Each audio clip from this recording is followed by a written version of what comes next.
What's up, and welcome to Three Brothers. That ain't exactly right, but we do got one brothers minus the S and a shot of milk. We're talking TV, movies, video games, comic books, action figures, and so much more. I'm Jack. That's Rich, the critical one. What's Wait, up? What's I'm up? Rich, the critical one. Oh, you know what? We Off got to to a fix great that. start. To a great start. Today we're talking about Netflix's new anime that dropped, Terminator Zero. But we'll get to that near the end of the show. We usually do the reviews near the end. So before we get to all that, Rich, my friend, What's up? What's how going has on? your week been? What have you been watching? What have you been reading? What have you been playing? I'm gonna fix my name. Yes. My week's been weakened. Not much going on. Content wise. Actually, no. Let me take that back. Playing Diablo, trying to get my level up to for the next season update, which is going to be in October. Yeah. I got a new DLC coming out for that. Got on that Black Ops 6 beta. Interesting. Have to get used to the movements and whatnot, the new stuff. Anyway, what have I been watching? I watched the latest episode of Rick and Morty anime, and man, I don't know what they're doing with this thing, but they just So it didn't get better. jacked. It did not get better. They just jacked it up. I'm not sure what is happening. Um, what else? I watched 2 episodes of Ring of Power season 2. Hey man, and They didn't learn anything from season 1. all right, but they still got $1 billion on the Uh, season. right. Well, from what I heard, that they literally made season 2 like right after season 1. So I don't think they were going to learn anything from season 1. What else? What else? What else? I'm back in the Fear of the Walking Dead. I'm like season 3 now. That's it. I don't think I've watched any anime. I'm not going to include Rick and Morty 'cause I don't know what that is, but it's not anime. It's something else. It's in its You own watched category. the Terminators in anime. I watched the Terminator. Yeah, I watched the Terminator. I watched the Hey, Terminator Zero. Yes, you're right. wow. I And guess we'll talk about that. that's it. Haters What gonna about hate, you? Rich. What? Haters gonna hate. Yeah, I'll be. What I do this week? I actually watched a lot of stuff. I watched the Shannon Tatum movie Blink Twice, directed by Zoe Kravitz. Okay. How was Um, that? it's not bad. It's not bad. It's a solid film. Hmm. I can get behind the story they were trying to tell. It's not entirely original. You've seen this kind of, we've seen this the storyline play out in Yeah. a lot of films before, but it's still good. The acting was good, and the story was, I also have an AMC card, so I'm seeing a lot more movies lately. Okay. Um, Finally, just went and did it because I'm close to an AMC again, and it's $20. It's something like $24 for the month, and you see 3 movies a week. So you watch one movie, you've All right. paid for it the entire month. Yeah, So pretty much. Yeah. it's great. I watched Terminator. I went back and I rewatched Raising Arizona, which not really content adjacent, but it is a pretty outrageous film. Okay. Remember that one? No. Raising It's Arizona. Raising Arizona. It's one of Nicolas Cage's early films. It's Helen Hunt, not Helen Hunt, Holly Hunter. I think that's her name, and Frances McDormand's in it. She's got a supporting role. They can't have a kid, and so this wealthy dude who has a furniture company ends up having 4 kids Oh. at once, and so they decide to go steal one of his babies because he's I got plenty. They don't need enough. They don't need that many, so they go steal a baby, I and do it's pretty. remember. It's been a while since I watched it, but I remember watching it a couple times back in the Yeah, I day. hadn't seen it in more than a decade, but did it hold up? Connie Alaska in the house. What's up, Connie Alaska in the house? Did the movie hold up? I enjoyed it. I mean, I found myself laughing. It's definitely a dated film, and it's kind of high antics. It's Coen Brothers early film, and we have lost Rich. I'm sure he'll be back. The other thing that I started watching this week was Chaos.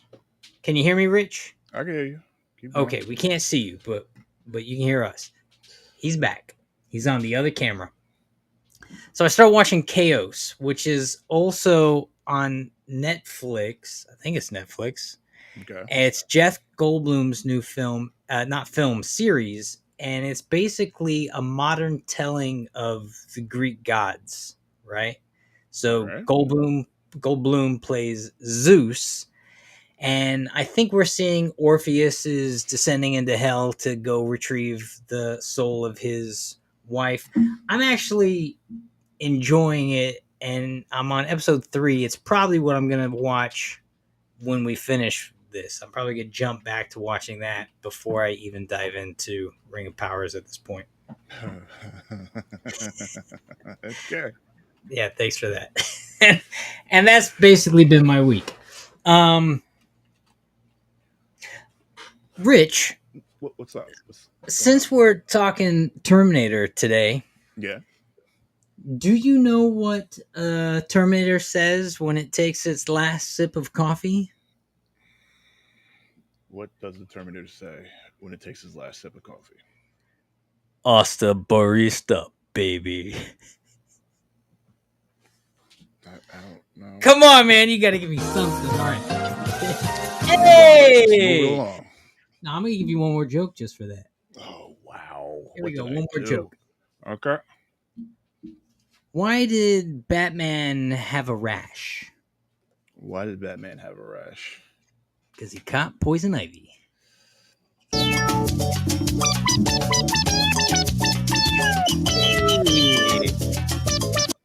Okay. All right. Hey, don't hate the game, hate the player.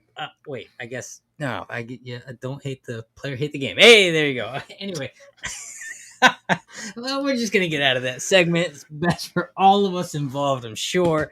We're gonna head on down the road, take a left at whatever lights we want to take at, and we're gonna find ourselves at the collector's corner. It's show and tell time. That's right, Rich. Show and tell time. Here at the Collector's Corner, we're taking toys out of our toy chest, video games out of our vaults, comic books out of the cases, and we're showing them to the rest of the world that can be worth millions of dollars or just sentimental. And we got C23 in the house. C23 is C23. watching What's all. going on? C23 watched all 8 episodes of Terminator Zero. Yo, Okay. All right. C23 gonna have something to bring to the conversation. Uh, quite possibly. I'm looking at the wrong camera. Quite possibly. There you go. So, Rich, what are you showing this week? I'm not sure. I don't feel like jumping up there, but since we're talking about strong female characters, Yeah. get over here. I probably showed this earlier, like way, like year maybe 2 when we started doing this. But I'm gonna pull out my Ripley alien pop. I Dude. probably should have showed this during Romulus, but anyway, here we are. Strong Yeah. female character in the Power Loader. Yeah, GameStop exclusive. That's a good looking pop. How tall is she? Taller than the other figures? Because she's in Yeah, a she's X-Men definitely taller. skeleton? She's definitely taller. I'm not sure the exact parameters of her, but give her a quick little. Let's grab you. Here's a normal pop. Oh, yo. Yeah. Here's a normal pop. Here's her. So yeah, definitely bigger. She's probably the same size pop wise But she's as the on pop, the but she's she's in in the like power loader. Yeah, exactly. yeah. So pretty dope. I saw that. I saw this in GameStop. I'm like, I have to get it. Like, why not? And that's it. That's what I got. Actually, no, I got one more. I'm gonna show you. I'm Oh, gonna wait show a you a minute. robot since we're talking about Terminator. Let's make your screen bigger. Oh, we can make that bigger. Just play with it a little bit. Um, I'm gonna show you one of There my we go. Gundams. And I'm upset. I used to have a Yeah. lot of these Gundams, right? I used to have the whole set of the wing Gundams. Not this wing Gundam itself, but there was the other one with the actual feathered wings from the last waltz. And I don't know where between my moves, I don't know where I put them. I hope I didn't throw them away. They might be in a container somewhere. I got to go dig those things up. I had them in storage for so long. But yeah, yeah. Hopefully, I find them one day. If not, then maybe I'll restart the collection. Hope I can find all the ones that I lost. But that's what I got. Gundams are super cool. Let's see that Ripley one more time now that you got the whole screen. Now I got the whole screen. Yeah. Look at that. Look at that. I like that pop. Yeah. It's a good looking pop. Wish I found a queen. I couldn't find a queen. The queen's 6 inches. But anyway. But there we go. Ripley. Blah, blah, blah. Actually, there's a place down below by it's Godfather. It's in the Palisades Mall. They sell a lot of. They got a huge pop wall. They sell a lot, and the prices vary on them. So they sell the pops at the market, not just market price, but at the resale price a little bit too. So kind of got to be careful when you go in there. And they also got a nice wall of autograph stuff too as well. So and obviously those are going to go for way more. So if you want to look at your collection, I think it's like Godfather Collectibles. It's in the Palisades Mall, downstairs. But yeah. Oh no. Get back up here. Corey Pearson in the house. He says, What did Corey say? "I'll be your Okay, queen, you know Rich." what, Corey? I'm done with you for today. Connie Alaska likes the pop, and two of you are better than zero. Okay, jokes over. Nice to see you two again. Well, it's nice to see you too, Yes. Pop Johnson. Ha ha ha. Okay. Let's swap. Yeah. Hey, yo, there we are. What are you doing? And nope. Oh, I was trying to put you in the corner. No one put baby in the corner. What did I do? I just took the whole screen over. Oh, this actually works better. You're gone. Am I gone? I'm up there. Oh, here we are. I'm all over the place. All right, maximize. All right, here we go. All right. I don't know where you are, Rich. Put yourself in the corner if you can. Don't put yourself in the corner. All right, so to my show and tell, I got this yesterday in the mail. I'm waiting to do an unboxing of. Oh, let me take the fuzz off. Let me take the fuzz off here. No background distortion. So this guy is.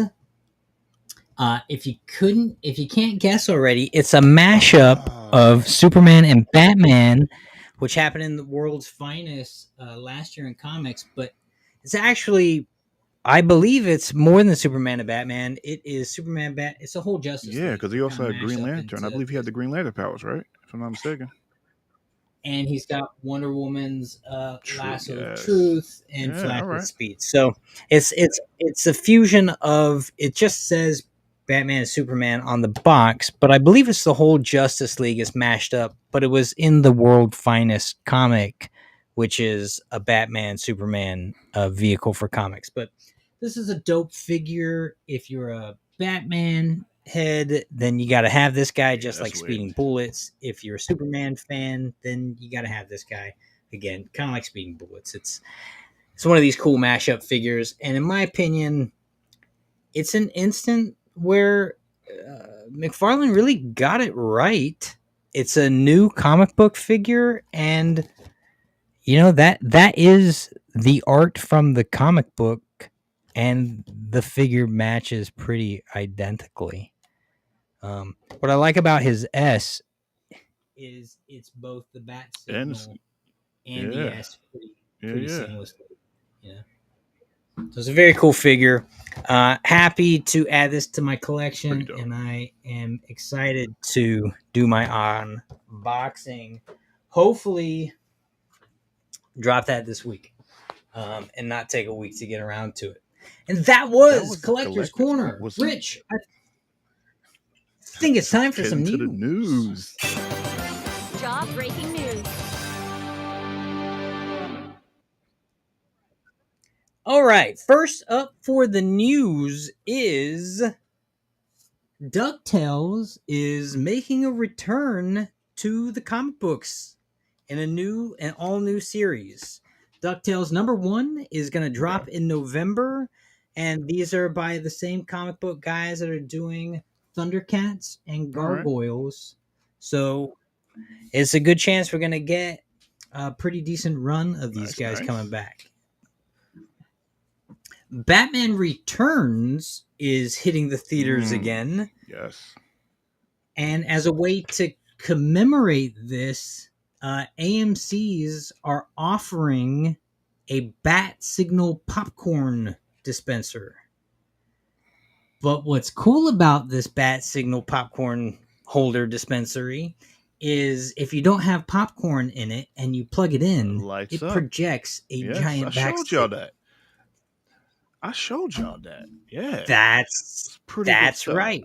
So repetition Mhm. on the news. In some sad news, IDW comic books, they're cutting their staff, and they've cut over 40% of their staff Man. already, including over 40%, including key members of the staff. They've cut the group editor, the COO, the special projects editor, major publisher for the brand, and the head publisher, Mark Doyle, has also been cut this week. Listen, And it looks like there's probably going to be there are a more lot of cuts coming cuts up. in every industry. People are not talking about it enough. I don't know what's happening. Well, I know what's happening. I have an idea of what's happening, but these companies are trying to save money, and what's the best way to save money? Cut people. What's your hypothesis? Do you think technology is playing a factor Well, in maybe this? for in the comics, yeah, quite possibly. Uh, I mean, you really don't need printed comics anymore. You can do everything on a computer, honestly. Well, printed that's pseudo true. Printed comics are still pretty huge. You go to your local comic book shop, there's a ton of new stuff out. Okay, all right, I'll take your word for it. Uh, well, I will say my local comic book Yeah, shop shut I down mean, though, there's so that, but there's that. And I don't know. You said there was things also involved in that, so yeah, there was some other things going on, but yeah, but there are you go to the comic book, it's just a slew of new stuff and a ton of indie stuff too. And then there's new comic book houses that are still fairly new, like Boom Studios, which has a bunch of IP on their roster now, but still pretty new to okay. the game. In other news, the live action Invincible movie, which was announced 4 years before the animated series drops, and if you're trying to do the math on that, that would have been 2017, is said to still be in Oh, development. Uh, the quote is, "It's been in development for a long time, and it's probably going to be in development for a little while longer." yeah. But it's still on the that's Universal Studios is looking at doing the Okay. live action, and I'm not saying that's why it's in development, but it in development. ETC in the ETC, what's house. going on? ETC says, "You want to talk about sad news? Not really. What about the loss of wrestler Sid Vicious?" Really, I didn't know that news. That is sad news. Um, it's sad news anytime anyone passes, especially anyone we've kind of grown up and been a part of seeing their journey. Oh man, it's like 4 days ago. When did it pass? 26, August 26th. Um, Rest in peace, Sid Vicious. Connie Alaska said, "Sid Vicious died?" Question mark. Yeah. Yep. Connie Alaska also asked, "Are IDW going belly up?" I don't believe so, but they could be doing what was going on with Marvel in the '90s. They're not selling off their IP, but they're definitely cutting their spending down. And Corey Pearson says Rich's camera is much better than Jack's. Well, I know why Jackie's doing what he's Thanks, doing, Corey. because he has the window over there, which if he was facing the window, he would be nothing but white. So yeah. I'd be blown out. I'd be so blown out. And that's been happening.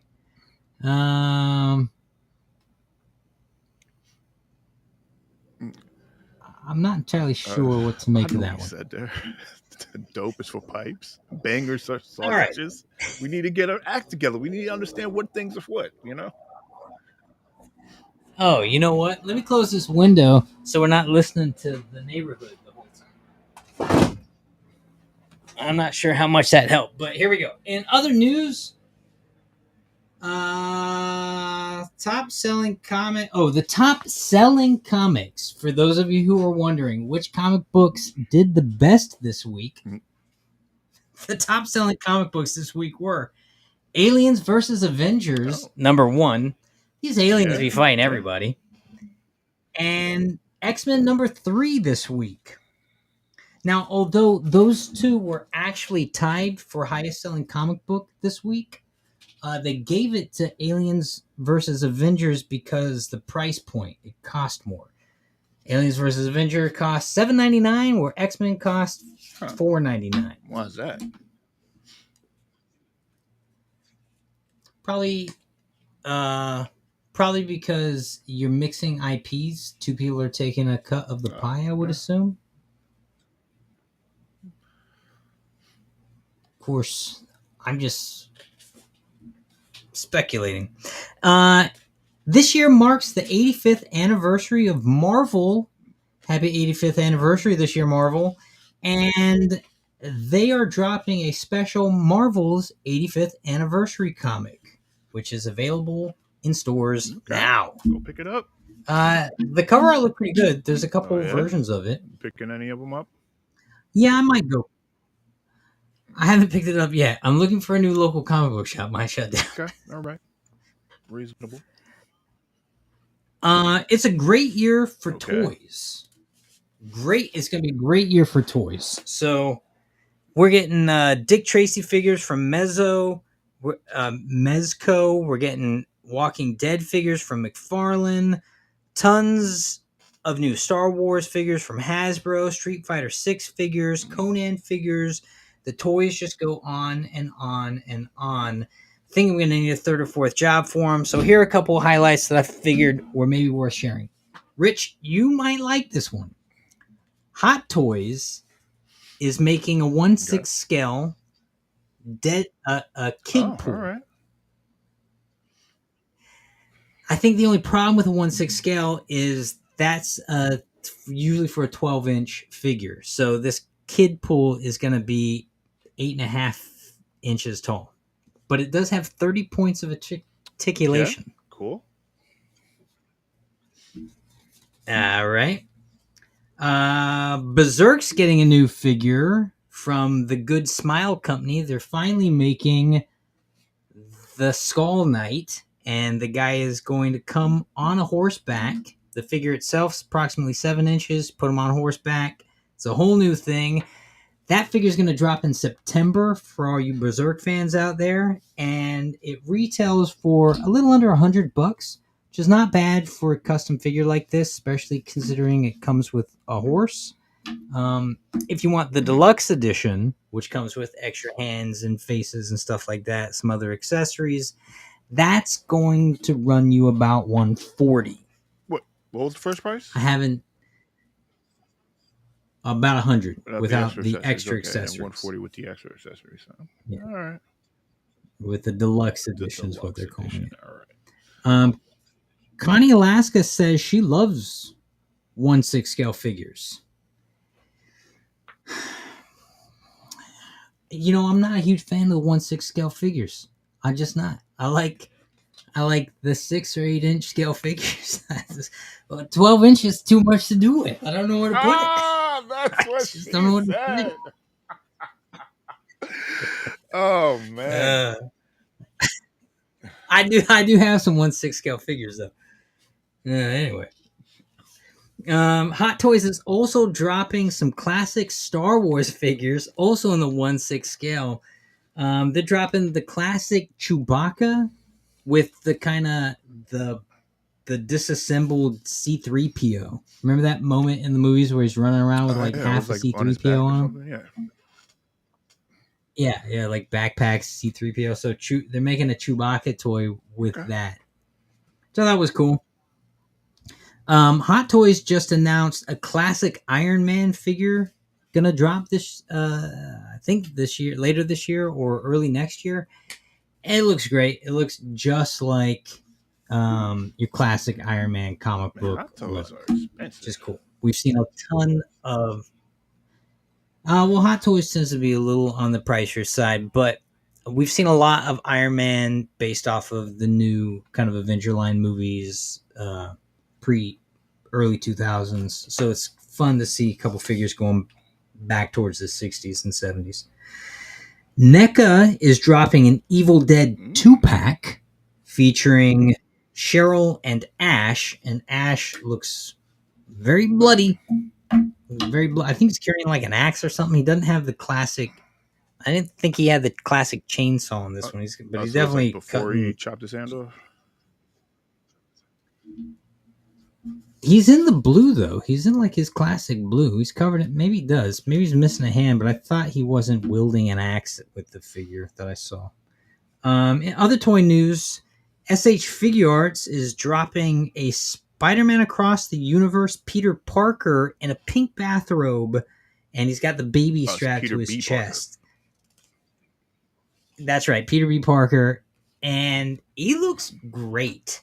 So, any of you guys who are Spider-Man fans and collect those toys, look for that guy. It's the SH Figure Arts Peter B. Parker in the pink bathrobe.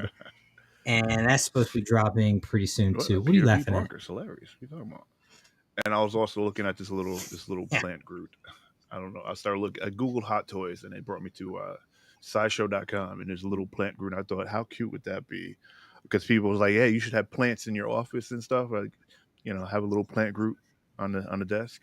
There's one plant. Anyway, whatever. Shut up. I think you should do it.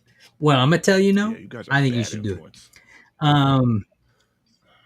I know. It's not my money I'm buying it with. You're buying it with your money. Other toy news: Super 7 is dropping their 6th wave of the Silverhawks line, and I'm not sure I really catch the adjustment. They're changing the costume colors a little bit.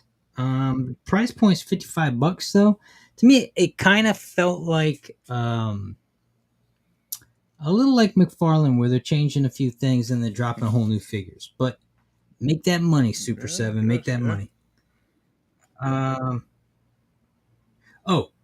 So the movie I was watching, Chaos is getting a lot of love in reviews right now. It's pretty geek. It's pretty good geek adjacent viewing.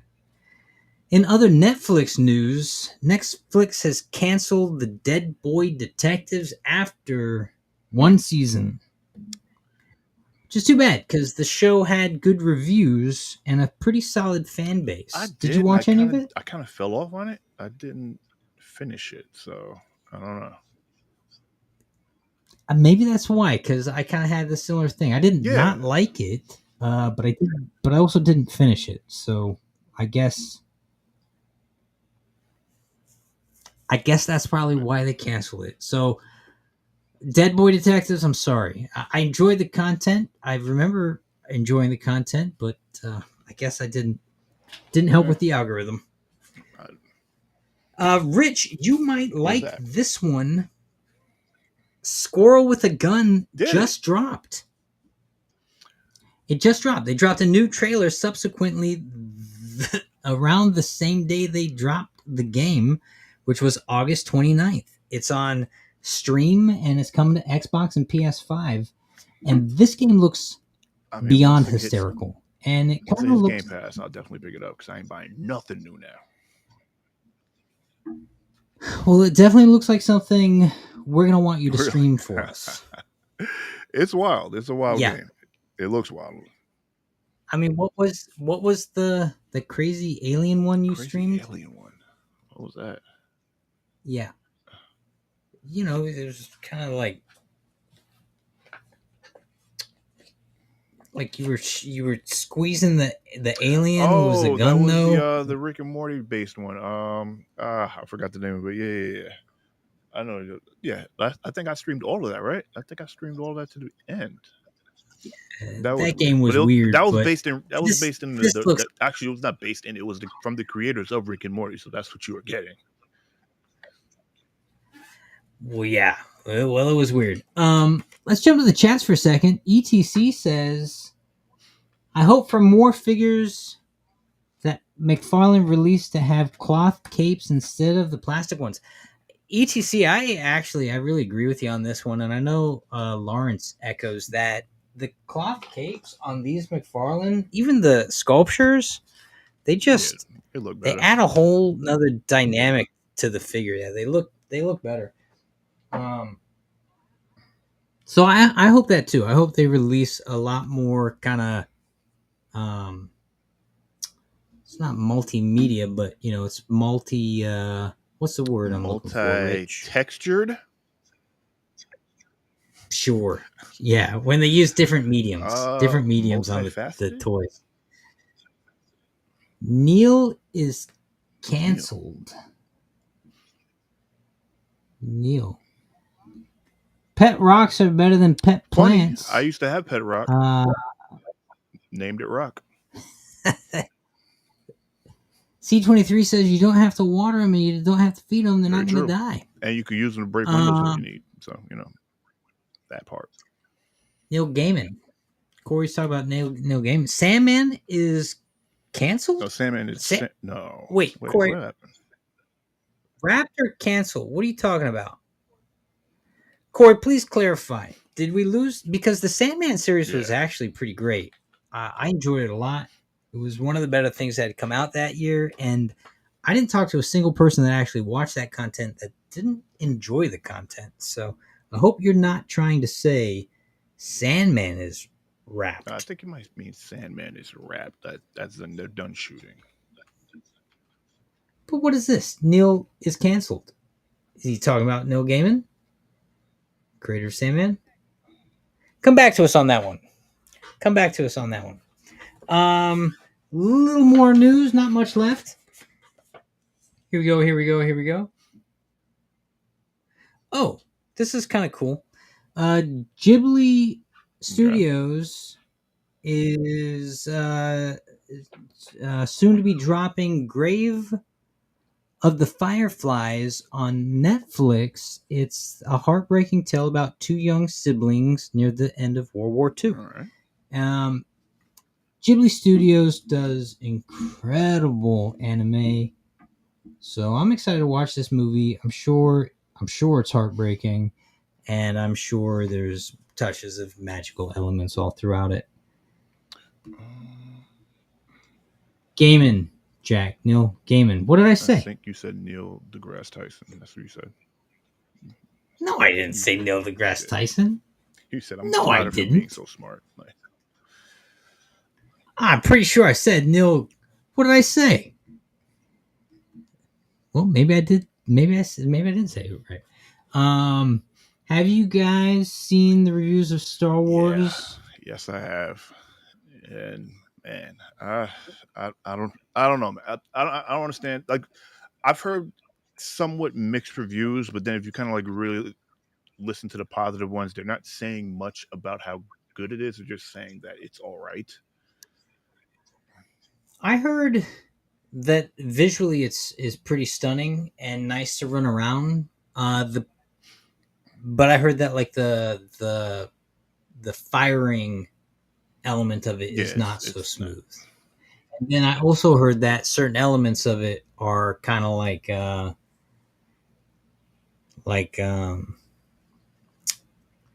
Red Dead, but not in a good way, in like a knockoff way, but it didn't work as well. I haven't played the game myself. I'm still enjoying Cat Quest. If I'm being honest. I'm on my second playthrough. I'm very buff. I'm a buff cat. Is it like really buff or is it just stat wise buff? Okay. I'm statted up. I'm statted up. But the next game on my list to play is definitely the Monkey King one. Oh yeah, which looks great. Everyone is raving about that right now. So only thing I've heard bad about it is some people are just saying that it's too hard, and other people are just like it's a skill level. You're just bad. So harder than That's what Elden some people are Ring. saying, but other reviewers and just people in general, they're just saying it. You know, you just have a simple dodge, and that's it. You just got to time your dodges, and that's really all you got to do. I mean, the thing that makes a game like Elden Ring hard is they rob you of all your XP when you die. And if you don't get back to the spot you died, you Mm, lose it for good, yeah. which is incredibly frustrating, especially when you start losing just a lot of XP. Um, so I hope it's not like that. I haven't jumped into it, so I don't know. It could be like that. But just boss fights in Elden Ring are wicked hard. That was an accent. That was, but yeah, his it has. I mean, from what I heard, it has its difficulties, but everyone's enjoying. I'm looking at people streaming it, and I was like, this thing looks good. Like, it doesn't look bad at all. I've seen T-Pain was streaming it. My man went through one monster and he like 12 tries, but it's like once you beat him, it's like satisfying. It's like it's not like a disappointment. Oh yeah, well you earn it. You earn it. There's no freebies in the Dark Soul games. Corey says Neil is canceled. Sandman is in discussion of being canceled because Neil is canceled. So that's kind of big news for the comic book world. Why? Should I even ask? I mean, Should what I happened? even What did Neil do? ask? Uh, I don't know. This is news to me. It's happening in real time for me, ladies and gentlemen. I just don't know. And ETC says I feel bad, but not for anyone that pre-ordered it with all the Yeah. glitches. With the new patch that they made for it, they lose all of their gameplay and their save Oh files. Really? wow, What? that's crazy. Yeah, That's that's some crazy right there. BS. But I mean, that's You the guys new are wave, though. a It's like month behind. you really shouldn't pre-order things now because there's no incentive to pre-order. You just get digital content, and then nowadays the stuff is bad. Like, not, I can't say bad. The gameplay is bad. Sometimes the games crashes, and you just have a whole bunch of problems gameplay wise. Like it does. It's not even worth pre-ordering anymore. Like, you might as well just wait for it. Wait like a Well, the month or other, two for them to fix all the bugs, then buy the thing. yeah, I mean, unless it's giving you like I don't know, free weapons or cash Still value not in the even worth it game, because or usually those weapons are good for because like usually crap 10, weapons anyway. 10, maybe 10 levels, and then they're worthless, and you just go back into your inventory, you break it down for something, or however it may work. So it's not even worth it. I don't. I agree. I don't understand why any. Honestly, if I'm being super honest, Rich, I don't know why anyone buys digital anything because it's usually this unless it's like you're buying it months later and it's a fraction of the cost. I understand Hmm. it then, But if you're buying it new and you're paying full price for digital content, I don't understand why you wouldn't just pay full price for the hard copy version of it and then just sell it, gift it, or put it on your wall for Yeah, later. I can see that too. Yeah, I mean, I don't know. Look, if you I'm one of buy, those if I digital guys at this go point because ahead. I just don't like going into GameStop anymore. I'm gonna be honest with you. Those, Well, I understand that one, but you don't even have to go to a store anymore. yeah, It'll come true. to your door. Amazon and what? Yeah, you're right. Even GameStop delivers. In GameStop fact, delivers? Really? I got this from GameStop. Okay. I pre-ordered this from GameStop a month ago. Nice. Oh no. Uh, Neil oh Gaiman no, accused of SA by Neil two Gaiman. women in New Zealand. Police investigating. Uh-oh. Ruh-roh. That's not good. Wait, what? You heard? Uh,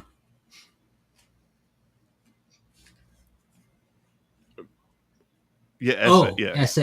Sorry, it I'm not, took me a minute I'm to not put together what I trying think to stay it was. within YouTube guidelines. Okay. Yeah, yeah. No, I understand. Yeah, we're not trying to get Yeah. canceled here. Really? Well, that's deplorable. That's really deplorable. Um, doesn't necessarily mean that the series should be canceled, though.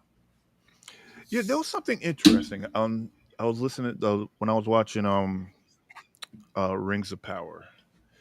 One of the elves, I forgot his name, but he was saying if the person that creates the work is bad, do you look at the work any differently? Yeah, sometimes it's hard to. It's like I mean, I ask that all the time. Does the art still stand? But it's like I haven't rewatched Cosby Show. You know, Yeah. I haven't. You I haven't listened to R. I Kelly, even though I thought I heard you playing it when you logged in. But anyway, that's something different. Something different. yeah no no. Yeah, no. It definitely it changes the experience because even though the merit of the art might still stand, the experience is current, Yeah. right? It's just it's a reality. So there seems like there's a ton more people involved in a television series than just an individual, though. You know. True. Yeah. I mean, I doubt they're going to cancel the show because is he? He's just the creator of the comic, right? Is he involved in the actual show? I think he was involved in the show, but that doesn't mean that there's not other writers involved or a showrunner or a new showrunner could take over. Or he's not cast in it or anything. I think he's See a what happens. producer on it. Yeah. All right. Well, that's news. Pop Johnson says, "Rich, I looked for you on Saturday, but sad, no games. Maybe next Saturday. Oh, you and Jack can play together." Well, I'm an Xbox head. He's an Xbox head. I'm a PlayStation. So unless it's a cross game, probably not Yeah, going to probably happen. not. Also, I think you like shooters and I like Yeah. cats. So, so there's that. Well, hold on. I mean, hold on. Let's go back to ETC. if you actually enjoyed me playing games, I will make it a regular thing on Saturday. So just let me know. Let me know. Oh, how do you like that? Rich said he'll play on Saturdays. He's probably playing anyway, so it's just a question of him streaming it. Yeah. Um, ETC totally agrees with me. Hard copies better, even better in movies. I agree with that too. There's something like I got a whole shelf of movies, a movie wall, and it's fun just walking there and grabbing Yeah. something off of it. Even though half the time it is on Yeah. some Like streaming even platform, behind these you know. pops, there are DVDs. Behind these pops here, there are DVDs, and I have a suitcase. Actually, no, they're in containers full of DVDs. I'm a DVD head, so I haven't bought DVDs as of lately, but I have a lot, and I wish I could get some more. But it is what it is. Yeah. Um, last bit of news: Jurassic World Rebirth has shown a few images of Scarlett Johansson and I'm sorry, Mahershala Scarlett Ali. Johansson. Did you not know she's in the new Did Jurassic not World know at movie? all. Well, you know now. You know now. ETC says, I can't look at James Gunn after the accusations that were made against him whilst he was on Twitter/X and the comments that he made. It's another reason why I'm against the new Superman movie. C23 says, I'll watch you play, Okay. Rich. Corey Pearson says, Jack, Xbox just better than PS5, aka 5 pieces of, hey, yo, and a controller. I don't know about the James Gunn thing. I mean, yeah, I remember. I mean, that was a few years ago when all that came out, and he was they took him off Guardians of the Galaxy because of it, and they brought him back to Guardians of the Galaxy because it was like it was definitely a crass, offhand, inappropriate comment made several years earlier. Oh, I guess that's gray area. Of course, I wouldn't be surprised about anything nowadays. I mean, there's so many seedy underground things going on. It's crazy. Yeah. It's just crazy. I don't know. Yeah. Hey. Yeah. Oh wait, I'll show etc. Since you're in the house, last week you asked me, did I have a chance to put Cyborg into the display? This week I've got a picture to show you guys. So let me share this. So can you see this? Man, look at that thing. Holy. Okay. So this is the display. It's approximately it's a little over 4 feet across, and right here in the where'd you go? Come here. Over here we can see I have finally added the new McFarlane Superman after my modifications to the display. Nice. Which I'm super stoked about. This thing turned out crazy. super. That thing is crazy, man. Yeah. Holy. Yeah, it's pretty cool. It's pretty cool. I'll show you one other thing. I'll show you a close up of just the guy real quick. You see kind of how he turned out. Because I don't think I did any video of the modification. Hey, crotch shot. Get Lawrence's hand away from that. Yeah, right. A little handsy there. But what I did in the modifications is I turned all this blue, and then I turned this leg silver. I added some red on that. But I kind of kept with, he already had all this texture built on, so I try to keep with the little plates that were on him. I shaved half his face and head off, and then silvered him up on half of his head, so he looked more like the original guy there, right? Bro, that's dope. That's real dope. So yeah, super excited to have added him to the thing. That's dope, Corey. It's dope. And glad. All right, and it's a certified banger. Yeah, you tell him, Rich. Thanks, man. Appreciate that. And Corey also says PG porn was PG porn? What? Was fun and completely inappropriate. Gun's best work. Okay. And Pop Johnson said, if watching C23, I'll be watching two of us. Okay, so Rich, you got a fan base that want to watch you just play games, and that's beyond cool. Thanks, Connie, Alaska. All right, well, I think it's time. I think it's time for debate. Time for a debate.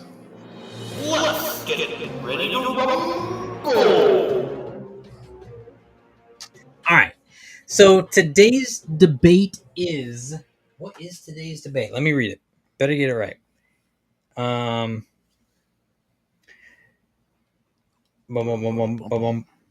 Because we're talking about Terminator, inspired by Terminator, I want to know who are your top 10. Who do you think the top 10 best female heroines are from comic books, films, anime, cartoons, or video games? Now, I clarify, I'm not looking for who you think the best female superheroes are necessarily, but I want to know who you think are the most heroic fictional female characters, ranked to the best of your ability. Now, full disclosure, I had a great list, and I totally lost it right before we logged on, so I'm going to be spitballing this one. I'm so embarrassed. I'm just going to be honest. I'm kind of upset about it, but I think I remember the majority of the people I put on the list. Anyway. Yeah. I guess let's go from 10 and work to 1, and we'll just go in turns. We'll go in turns. I'm going to let you go first. What you got there? Okay. All right. So in my number 10 slot, I'm putting Lois Lane. Lois Lane has to be on the list for me because although I say historically in the early days of the comic book, she spent most of her time being saved, she is definitely heroic in her own right, especially as we see her now in the comics and in most content. She's not afraid to get involved. She's not afraid to be the first to run into the fire to save someone. because she knows She's Superman's going to go in actively there going after her. after. Hey man, it doesn't. Yeah, I mean, she maybe got that, but she's still doing it. So I have to put Lois Lane on the list. I put her in the 10th slot, but I'm putting her on the list. Okay. All the Sure. same. I mean, she's a strong woman. I'm gonna have to go since this is like the 80s. Yeah, Ellen Ripley is gonna be my first. You And put my Ripley in your number 10 actually, no, slot? take that back. I mean, I No, assume she's she'd on be the on the list. list. She's definitely on the Be list. hard. And I wrote this list down. I didn't exactly order them. I just wrote them as they popped into my head. Actually, no, let me take you off. I mean, you're fun. You're fun, but you're not. You're not that great. Wait, no, you said they don't have to be heroes. You just got to be. They're just best female characters, right? Heroic in their own regard. Okay, regard, cool. yes. They don't have to be super powered, Okay. you know. In fact, it might be more heroic if they're not super powered. I'm gonna put down Trinity at my number 10. I'm gonna say 10. Trinity. Yeah, Trinity. Because she definitely put her Great. life down for for the cause, for the one. Yes, she did. ETC says Laura Croft, Ripley, Sarah Connor. They have to be on the list. But no, Hey, Sarah Connor ETC, can't be on the list because you're not this is based on Terminator, right? Inspired by Terminator. inspired Yeah. by So Terminator. Yeah. So she could totally be on the list. She might be your number one on the list. Yeah, yeah. She'd well, be a perfect I took candidate her for a off the list. list because I figured we're already talking about Terminator, so I'm not gonna put her on the list because she's inspired. She's the inspiration. That's fair. Yeah. So then we say she'd be on both of our lists Yes. and we'll take her off. She was originally in my number 3 slot. I'll Okay. take her off the list. I'll add someone else to the list. But yeah, Sarah Connor, definitely a great female heroine, heroic character. And Corey says, Okay. Moon Girl. We're done with him. All right. She-Hulk. Wait, was that a question? I mean, That was a question. Yeah. Though. We're worried. We ain't worried. I am. Moon Girl, Moon Girl? She-Hulk. She-Hulk? Yeah. All right. Rich. It's your turn. Yeah. Oh, is it me? Is it my number 9? Trinity. Trinity. Good pick. Trinity. Okay, my number 9. I'm gonna go with. You know what? I'm gonna go with Laura Croft. I think Laura Croft is a good number 9. You get about my head because that's my number 9. Thanks. Hey, that's great. So let's move on straight to number 8 then. My number 8 might be a little more controversial and a little less known by the masses, but I'm saying Casca from the Berserk series. Casca from the Berserk series has been around since the early 80s, mid 80s, 80s, and she's just a badass, man. Jumping in the middle of any battle, she'll take on anybody, big or strong. They don't weaken the people she fights. What's hard about her specifically, though, is about halfway through the content, or 1/3 of the way through the content, something world-ending, life-shattering happens to her, and she kind of completely loses her mind, and she goes from this incredible, heroic character to kind of an invalid, which is really hard to watch. And you spend much of the second half of the series, Gut spends much of the second half on the series trying to, break down the shell that she's kind of been forced to. So anyways, Casca is my number 8. Number 8. Cool. My number 8, Lilith, even though they didn't get her right in the Borderlands movie. Well, they didn't get that whole movie right at all. But Lilith, the siren from Borderlands series, she's strong, heroic, powerful. She puts everyone else in front of her to make sure everyone is good out here. So yeah, Lilith, where we at? That's a great pick, actually, Rich. ETC says Barbara Gordon, Oracle, yeah. Batgirl, the Oracle. I can't fault that one. Barbara Gordon, Oracle, Yeah. definitely heroic. My number seven. I'm saying Samus, Metroid. Okay. I mean, this girl's heroic. All right, I'll give you that. All right. My number 7, even though she's not, she was kind of broke. She put her crew ahead of everyone else. Zoe Washburn from Serenity. Yeah. Oh yeah, and she wasn't bad. Hell yeah, man. Yeah, well, I'm not getting involved in that conversation. So in my number 6, good pick. My number 6 is Trinity. I'm putting Trinity on my number 6 slot. This girl is heroic. Yeah. Yes. Absolutely. That was good. Listen, she's in my list as well. She was on your list. Start your list off. ETC says Cindy Campbell from the Scream movies. Yeah. Okay. Sure. I'll give you that one. Number 6, I'm doing Commander Shepard. Going a little bit video game on you. Commander Shepard, yes, because Commander Shepard you can play as a man or a woman. So I'm gonna put it in the woman body. Commander Shepard, okay, the savior of the universe. So what more do you want from that? I don't want nothing more than that. So in my number, what do we 5? Ooh, we're halfway down the list. Number 5. Yeah. Oh, wait a minute. My list is off because I moved one around. That's right. Actually, my list is off too. That's all right. I'm gonna rock. Oh, we because we took Sarah Connor off the list. That's okay. In my that just means I missed someone. So in my number 5 slot, I think we can keep going with number 5. It throws off my number 3 slot, is what it does, because Sarah was my number 3. Anyway, in my number 5 slot, I have Ripley from the Alien franchise.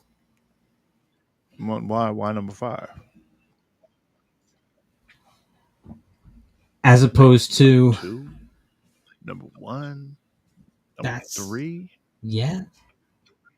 I mean, let's see. Because I think the people I put in the other slots are equally heroic. Although I might have to bump her to number 4 just to get my list kind of back on track. Which actually I think I'll do. So I'll tell you my number 5 next. So I'll go with Ripley. No, Ripley's my number 5. Ripley, number 5 from the Aliens. Who's in your number 5 slot? Okay. I'm gonna go Power from Chainsaw Man. Not really heroic, but she's a fighter. All right.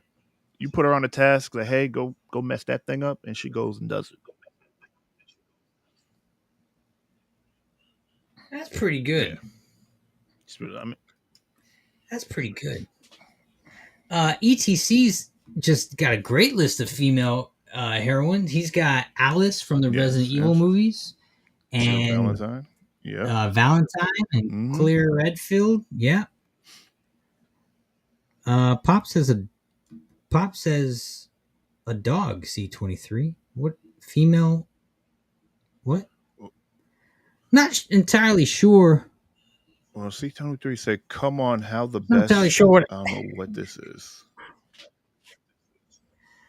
I don't know what this is. Oh, Lassie. Okay, I got you. Oh, Lassie. Yes. That's pretty good. You know what? I'm putting Lassie as my number 4. I'm stealing that right off the screen. This is happening in real time, ladies and gentlemen. Okay. I'm rearranging the list, and that's good because I needed someone to put in the slot. Lassie, what a great female heroine.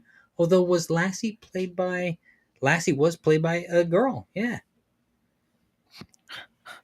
Lassie's my number Lassie's 4. my Rich, what are you number. laughing That at? is just cheap, is what it is. All right, whatever. That's not cheap. My list got rearranged when we took Sarah Connor off. I needed it somewhere. Okay. I'm numbering my stuff right now, and you said we're on number 4. Sonya Blade, go fight with your mammy. Okay, listen. Ooh. She can let me stop. Okay, but Sonya Blade, obviously fighter of the realms, fighter of the earth realms, and just an overall good fighter. She was, and also she was a cop, or no, she was a cop, or she was an agent. Yeah. Yeah, military trained, whatever Military. she was. But either way, she's just a badass. You think she's more heroic than, say, Chung Li, though? Yeah, why not? What was Chung Li fighting for? I don't know Obviously why. Chung Li fighting within the tournament in another tournament. But what was her goal? Wasn't she also a cop? No, she was a cop in that movie. She Yeah, was that cop in the horrible movie. movie. Yeah. You know what? That's a good point. And the thing about Mortal Kombat is Right. fight to the death, whereas it wasn't necessarily a fight to the death in Street Fighter. All right, I'll take it. So what do we got? Number 3 now. Yes. 3? Number 3, Princess Leia. Okay.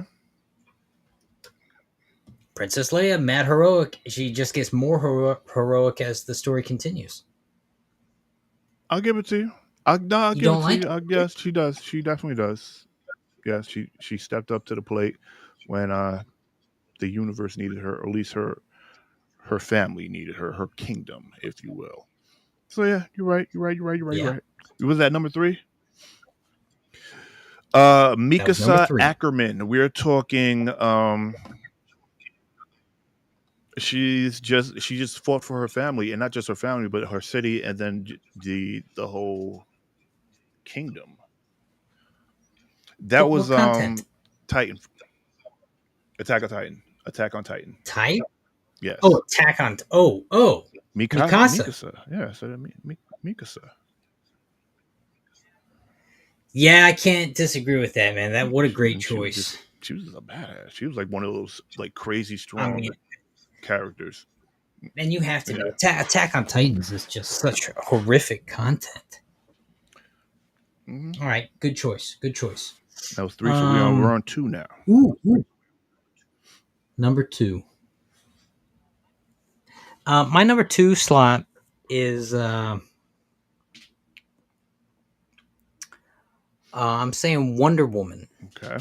And she's definitely heroic,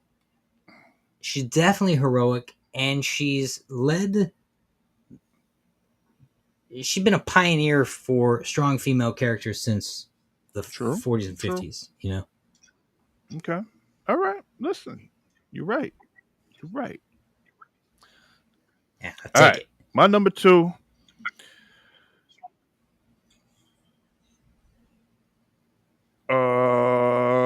Where's my number 2? All right. Okay. Major Motoko Kasanagi. We're going back into anime again. We're talking about the Major from Ghost in the Shell. I mean, listen, putting her once again. I mean, this is like the ongoing theme, but her colleagues and also her country. She's just fighting for it all, and then naturally, if she's fighting for her country, she's fighting for all the little people. But yeah,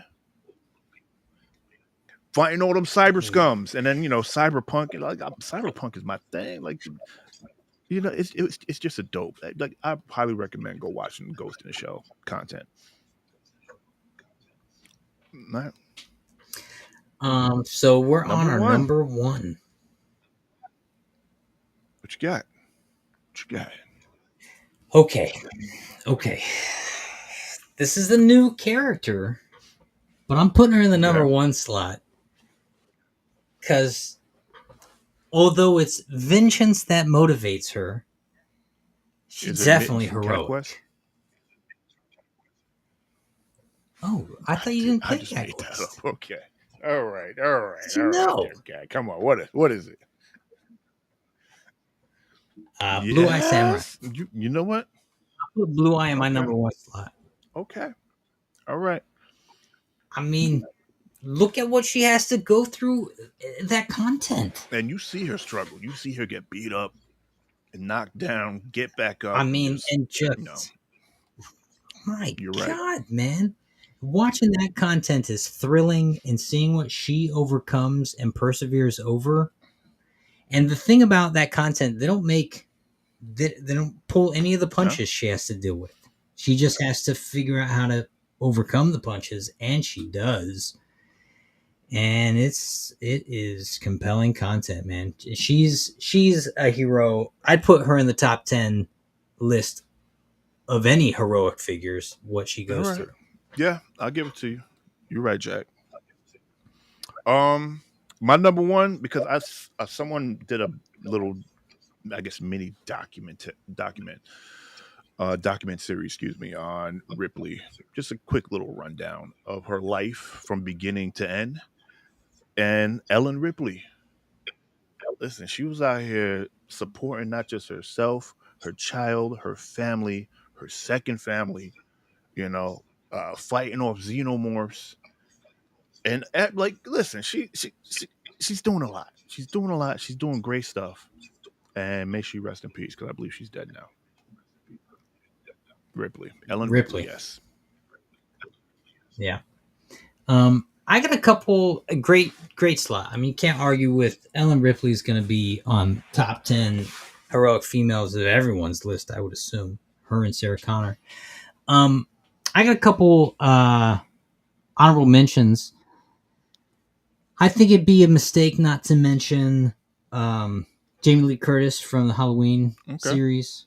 She gets pretty vicious and heroic in her own right, especially as the series continues. And Sandra Bullock in Gravity is so Oh, together. yes. I remember Like, Gravity. Yes, all right. um, there's such a slew of just great, Oh, speaking great of Sandra characters. Bullock, though, E.T. also in Bird Box, I liked her in that. Like, people used to be like, "Oh, well, she's a bad mom," this, that, and third. I'm like, listen, she kept them kids alive. Okay, parenting is not Right? neat. All right, sometimes it gets a little messy, and you got to do what you got to do to make sure them kids don't put their hand on the stove. Listen, Sandra Bullock, Birdcage. Yeah. Yep. And to honor Corey, who's constantly coming to the show, we'll say Moon Girl. Sure. Definitely inspirational content there. And She Hulk, why not? She pioneered something. Pants and Yes, comic books. pants and comic books. Okay, She's constantly in a suit. She's in a suit a lot of the time. she Or be she's in a leotard. She's she either in be a suit rocking them or she's suits, in a man. leotard. Them pantsuits. That's right. Captain Rachel. Oh, yeah. Yeah, Enterprise C. You're right. Yeah, she's good. Wasn't that Janeway? No, Wait, who was Janeway Janeway? was Voyager. Yeah. And while we're at Voyager it, was 7 of Janeway. 9. That's right. Okay, and that was the debate. Connie Alaska, Sailor Moon in the house. Yes, all these great characters. Jessica Jones Yeah. for sure stands up to the Yes. Purple Dude of Vengeance. All right. That was the debate. Good debate. Thanks for joining the chat. And I think it's time to get to the reason we're The here. reason why we're here, and that is it's time for the main event. Did I event. make a thing for it? I did. It's somewhere over here. Oh, there we go. Boom! Terminator Zero. Zero. So Terminator Zero. Let's do this, Rich. Let's talk about spoiler free Okay. for half a second. What'd you think about this thing? Spoiler free. I mean, style wise, it looked good. Yeah. I mean, this is from the same studio, I believe, that does Ghost in the Shell, if I'm not mistaken. So it looked good. It looked good. Yeah. And I did say it looked good, right? Yeah. All right. Well, let me tell you what I thought. Spoiler free. I absolutely agree. This looked better than good. It looked really good, and the content translated well for the stylistic anime storytelling. I thought. Um, I also I did not enjoy it. I had some logistical, like, shaking my head kind of moments with some of the battles, which we'll talk about. But I did not enjoy this content. A lot of people are hating on it, and I've got some things to say about some of the hate.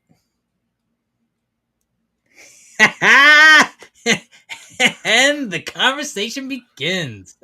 Rich, let's Let's dive go. into this thing. Let's dive in. Let's dive in. Can I start by saying one thing I thought this content actually did All right. well was in Terminator 1 and 2, the way time travel works is it's a loop. It's kind of a closed loop Mm, system, right? Uh, Kyle Reese has to come back in order for John Connor to be born. John Connor is the leader of the resistance. This is time is just the time it is. It's paradoxical, but it is a loop. And in Terminator 2, the same timeline is playing out. The Terminators are just coming back to a different point in time, but they're coming back from the same future. In Terminator 3, and so what happens in Terminator 3 is Judgment Day. This is where time right. starts getting weird, right? Because in Terminator 3, Judgment Day still happens. It just happens later on the timeline. In Terminator 4, uh, in Terminator 4, something else is going on. Terminator 5, John Connor is a robot in Terminator 5, Terminator right? 5 is when he came He back. Yeah. Yeah, yes. He was a Genesis. robot. So John Connor's a robot. In Terminator 6, Dark Fate, John Connor's dead. The Terminators actually kill John Connor, and Sarah Connor has an old model Terminator that she uses to protect the mother of the next leader of the resistance. And so the timelines don't make any damn sense in any of the live actions when you really think about it. And so what this anime did for the first time in the Terminator content is they said time is more like how the Marvel movies are doing it. It's not Yeah. a loop system because the loop system went out the door after the second movie. I'm sorry, it just did. What they say is time is more like this. It goes zigzaggy, not like this. And you might be going back in time, but you're not going back to your time. You're going back to a time. And so the future of that timeline is just a different future because it's a totally different timeline now. And so every time robots are sent back, they're coming from a different future. And so what this content did, Rich, is they said all of it is canon. All of it is on a timeline, although not the same timeline. It's more like a Yeah, multiversal okay. timeline.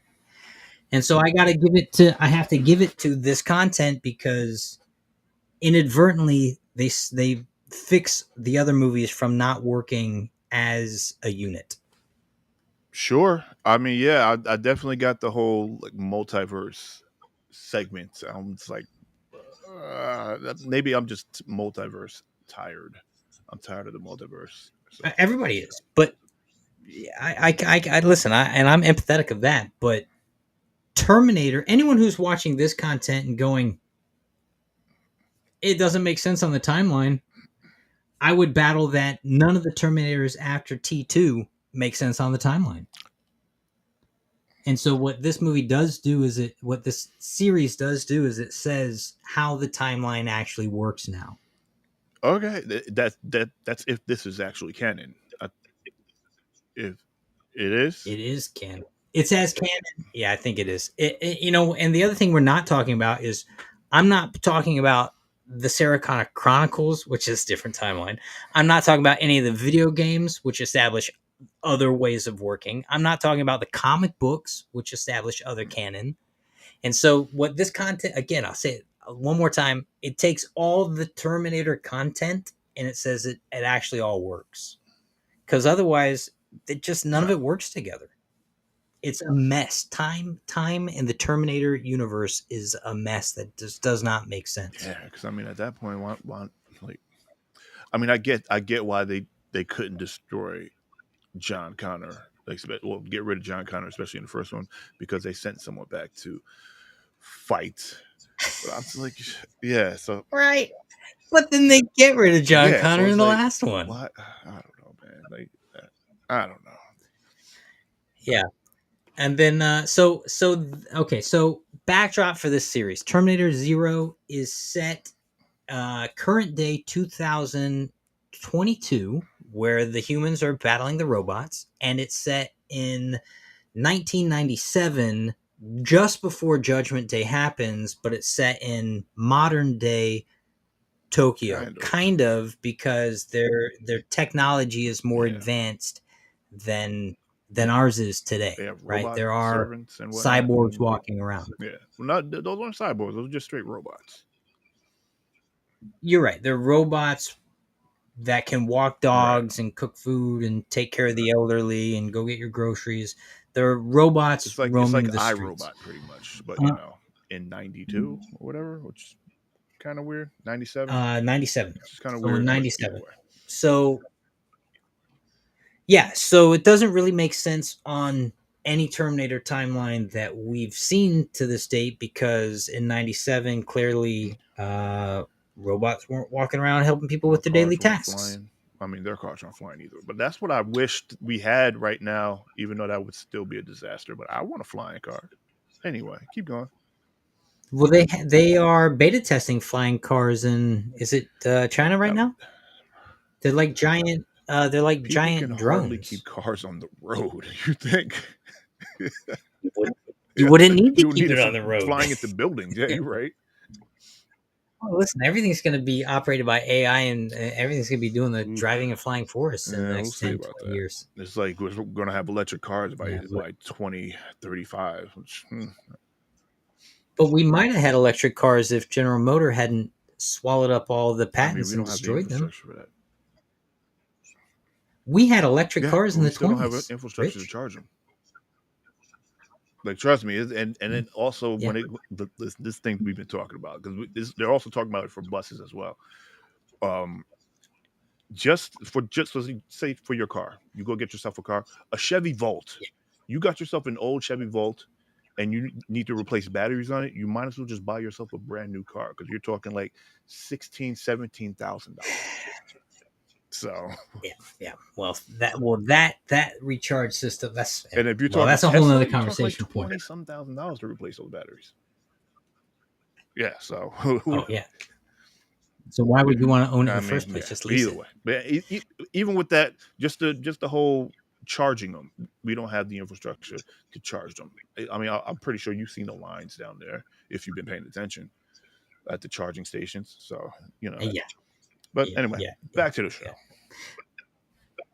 Back to the show. So the backdrop of the show is we're set in Japan, and we're following a scientist who is creating a robot called Kokoro, which he is hoping will combat Skynet. Skynet, which he's hoping will combat Skynet. Now, I'm going to cut to the chase, right? I'm going to major spoiler. Spoiler. Anyone who doesn't want spoilers, now is a good time to mute the content, stop the content, or watch the content. But we're going to spoil it from this point out, okay? This happens around episode 6 or something of the 8. We find out that the scientist, you kind of put it together in like episode 4 or 5, though. That this head scientist guy is himself from the future. So in the future, this guy was in the resistance, and he thought there was probably a better way to combat Skynet. And so he started creating an artificial intelligence of his own and having a relationship with it and letting it think for itself and letting it get to know him and humanity. And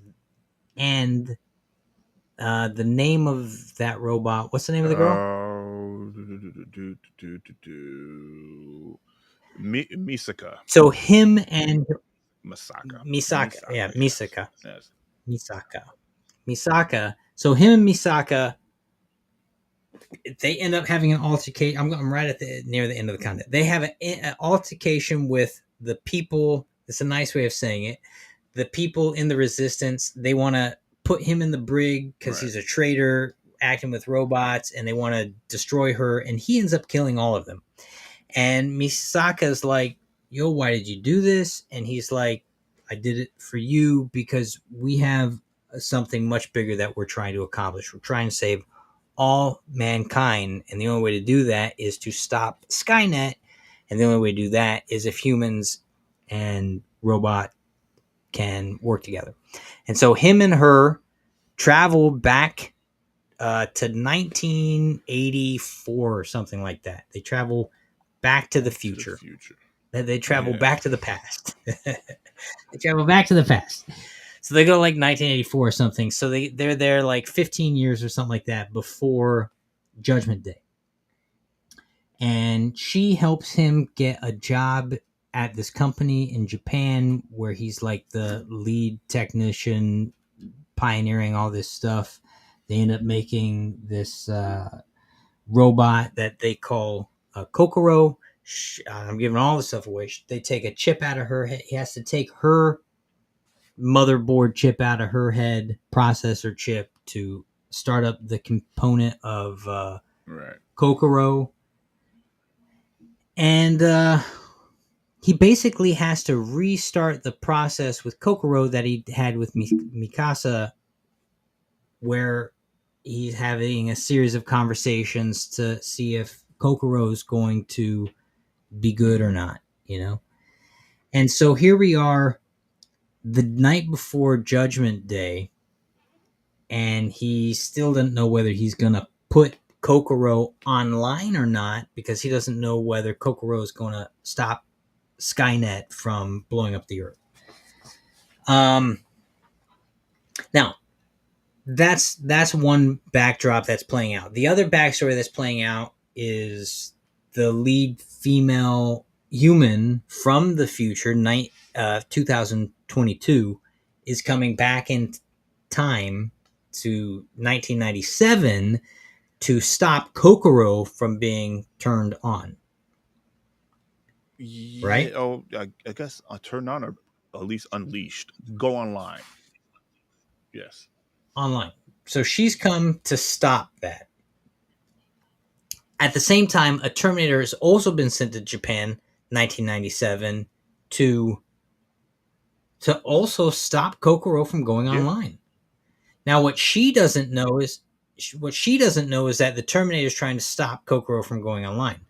What the Terminator doesn't know is that the human is also trying to stop Kokoro from going online. But they spend most of their time trying to Right. fight and kill each other, even though they're actually trying to do the same thing in the content, right? Yeah. They're trying to. Yeah. They're trying to. Yeah. They're trying to Yeah. do the same. They're trying to perform the same goal. They're reaching for the same goal, but they don't know it.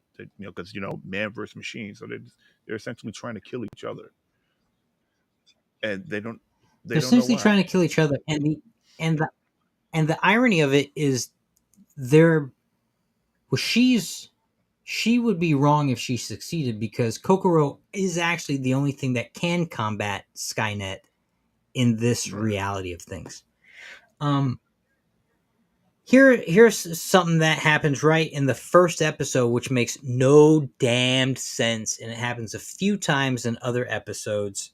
Where what's her name? The lead hero. She's Eiko? played by No, Rosario Rosario Dawson. Dawson plays Kokoro.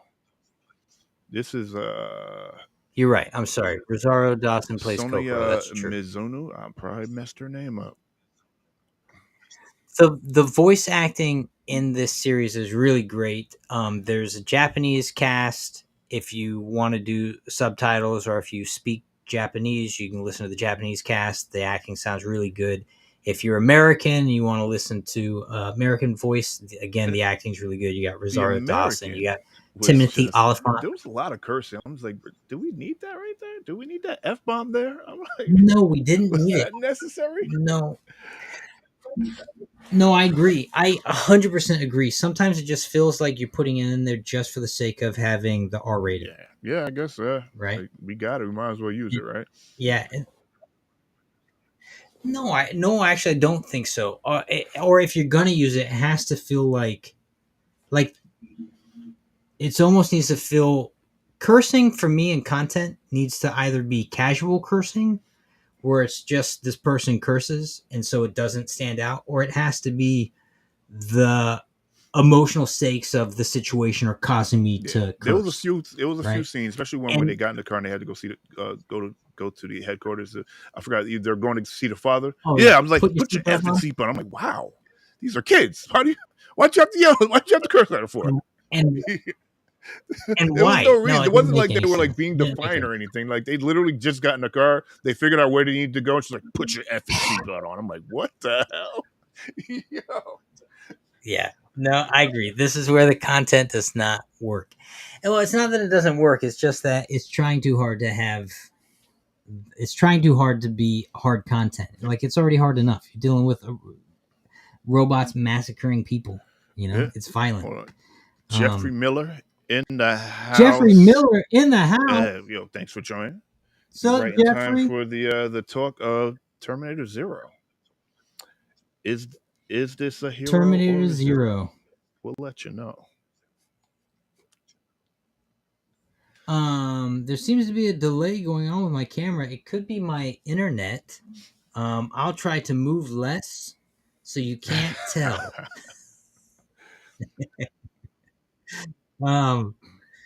So my only gripe with it is some of the combat, and if I'm being honest, the lead female character from the Resistance who goes back in time has all these fights with the Terminator, and they're a lot of time they're fist fights. they're like fist fights, and she's kicking him, and I'm like, you're just kicking metal.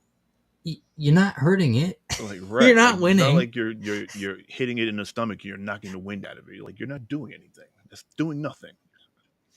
But she like, yeah, she like kicking and punching it. But she's kicking and punching it like she's doing a good job, and it's actually affecting it. But then, oddly enough, Rich, it kind of is affecting it. They were losing me with that whole combat. Like a lot of the combat, like even when they were running through the police station, you kind of got that first Terminator scene where he was just decimating the cops. I'm like, why are these cops still shooting at him? Like, at some point, we got to get higher caliber and try something else. Like, no, but like the cops are shooting him, and like he's massacring everybody, and then she's punching him, and it's working. And I'm like, whoa, what is going on here?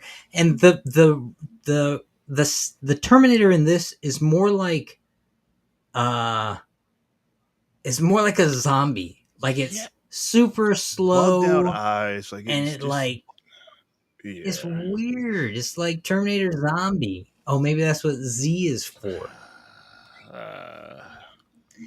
It's not a good Terminator for me. If I was not aware of the Terminator content, I wouldn't endow this Terminator with any kind of I'm scared for anyone fighting it, other than I see it like completely decimating just whole troves of people. And then the other thing that was weird is like Kokoro ends up taking over the whole city's robots, right? All the robots in the city. I think they were called Enos, right?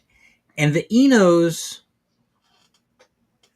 the Terminator is able to tear through them like they're paperweights, right? Like they're paper, like they're pins or whatever. But like they're nothing. But then they're also strong, but they're not strong. And then ends up like the nanny girl was actually, you find this out later, was actually the robot who the scientists travel back in time with. I kind of had a feeling because the way he was talking to her, he wasn't talking to her like she was a person. He was talking to her like she was a thing. Like you were supposed to be. But that was also But that was also weird when you consider that he's actually got like 20 years history Right. with this person, and he was pseudo like Yeah, really it cared was about weird. them. So then I where don't did know. all that go? It got to a point like maybe you can chalk it up to the stress that you know the apocalypse was about to kick off any day now. I don't know, but the way he was talking to her, it was like clearly it was like it wasn't like he was talking to a person. He was talking to like he was probably talking like he was talking to one of the Enos. Like you're here to do the thing. You're here to watch the kids. Go watch the kids. Go get the kids. Go do it now. That's it was just Right. like off for me. I was like, huh. But then and then after I know. I know we're not doing a good we're job not, explaining the content, but but we're definitely you talking saw about the him content. talking to her like that, and then you get the flashback of when he built her and how compassionate he was and everything like that. I That was didn't like, make any sense. And then the other question I had was, how did he put consciousness back in her? He gave the chip to the I think new it was supercomputer. when you saw that she was having like existential crisis. She didn't know where she was from, or she would like think of Well, she had no right, memory but of her then past. she had She was a clean something. slate. I had some type of like imprint in there. Maybe he like programmed something because she said she was like from a fishing village.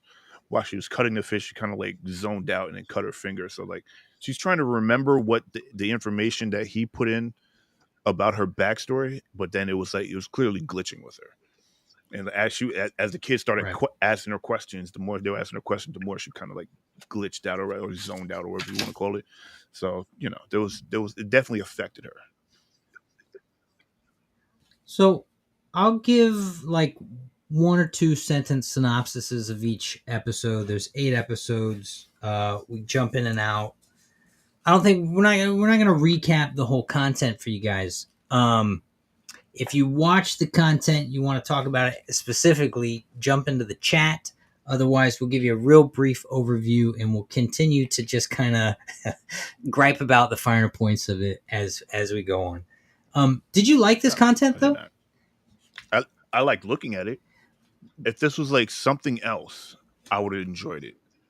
But since it was in the Terminator world, I was like, "What is this? This is not. This is weird." Like I was just taken off by again her fist fighting the Terminator. I was like, "What is happening?" Um, That was the yeah, biggest thing for me too. How is the human just like trading you're fist blows fighting the with it? Terminator. The scene on when she blew up that bridge or that walkway, and then the Terminator again, which is heavy, and also was inconsistencies with that, where they were displaying that this Terminator was heavy. Like when he was all stripped up and like partial flesh and like the cyborg is exposed, like you can hear his footsteps like hey, doom, doom, doom. So I'm like, why wasn't he heavy, Yeah, like walking heavy through the whole series? And also, if he have all this weight, right. how is he holding on to her ankle on this catwalk? And she's not. Wait. The better part was, how did he Yeah, lose right. his I was grip? like, because he's literally crushing skulls and necks. So he lost his grip because she took her boot off. What are we talking Nah, about? it didn't make any sense. He would have taken like he would have had to rip, but he crushes her Right. whole hand later in. So we're talking about inconsistencies in the content, right? And I think the biggest gripe for both of us, correct me if I'm wrong, is the human to Terminator combat in it is a lot of it is handheld Yes. and toe to toe, and and our female protagonist in this trades blows with the Terminator. In one instance, the Terminator's got hold of her foot and they're like holding off the rail of a catwalk that's half exploded, and she manages to get her boot off, and the Terminator falls like 150 stories and crashes, and Right. she's fine. Later in the content, same version of the Terminator is holding her hand and literally turns it into a pancake, and you're like, I don't get it. How did he lose his grip on her foot? He would have been Th- crunching that yeah. foot so hard that the damn shoe Right. would have And I turned into was the like, foot. it just didn't make sense. Now I was half expecting. I was expecting for them to be like, well, she's a cyborg as well, right? She just didn't know, like, do like a whole what was it Salvation or right Terminator? That was Salvation, right? I think that's what that one was. Yeah, Yeah, the the robot robot romance one. romance one. Yeah. So I was expecting that. But that didn't happen. She was full flesh and blood, and we come to find out, spoiler alert, she's the woman that raised Marcus and I'm sorry, Right. Malcolm. Right. Yeah. The Right. head So I was scientist just guy. like, how you can't make it make sense to me that this guy is literally running through regular people or just people in general, whether he's shooting them or grabbing them and just crushing their skulls and hands and everything. But she's for whatever reason able to just box this thing. Right. And it's a part like Terminators definitely have a weakness. And in the films, they're always strong female protagonists. So Yeah. and so in that regard, Rich, this content is just sticking to the Uh, Terminator trope. I And it guess. really is. And this content does have a ton of Terminator Easter eggs and Right. throwbacks, right? She's basically Kyle Reese when she shows up. She's rocking like the hobo's Yeah. jacket and Yeah. everything. She looked like Kyle Reese.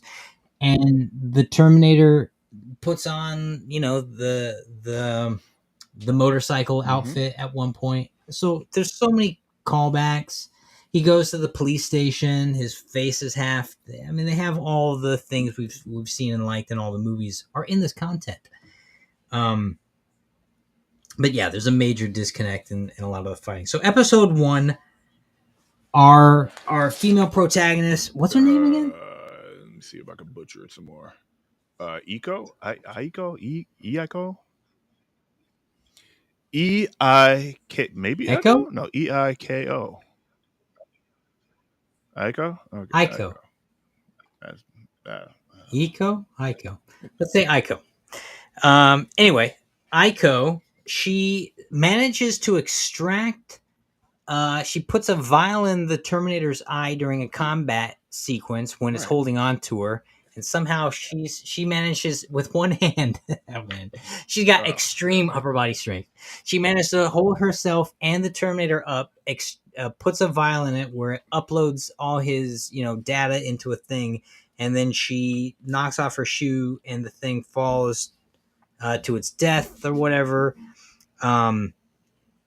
The kid, we get acquainted to the head scientist's name. What's his name? Malcolm Max, Lee. Mark, Malcolm Lee. So we get acquainted to Malcolm Lee, who's this head scientist who we later find out comes back from the future to create this thing to combat Skynet. Although what we also later find out was he didn't plan for it, but he fell in love. He came back in time and he's like, wow, this world kind of is Yeah. way chiller than the horrible place I came from. He meets a girl, falls in love, has 2.3 kids, and the mom dies in just a tragic accident. Other stuff happens in episode 1. Uh, A lot of Terminator stuff Speaking in the of the future. chill, like he came back to the place to chill again with Echo, whatever we call it, Echo.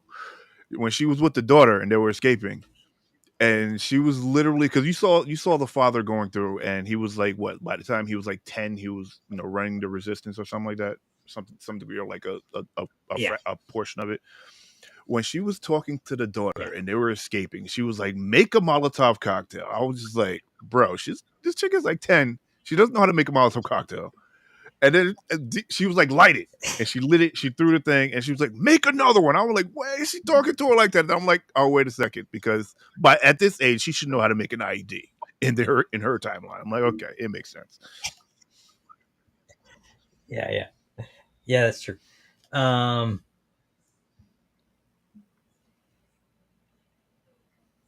So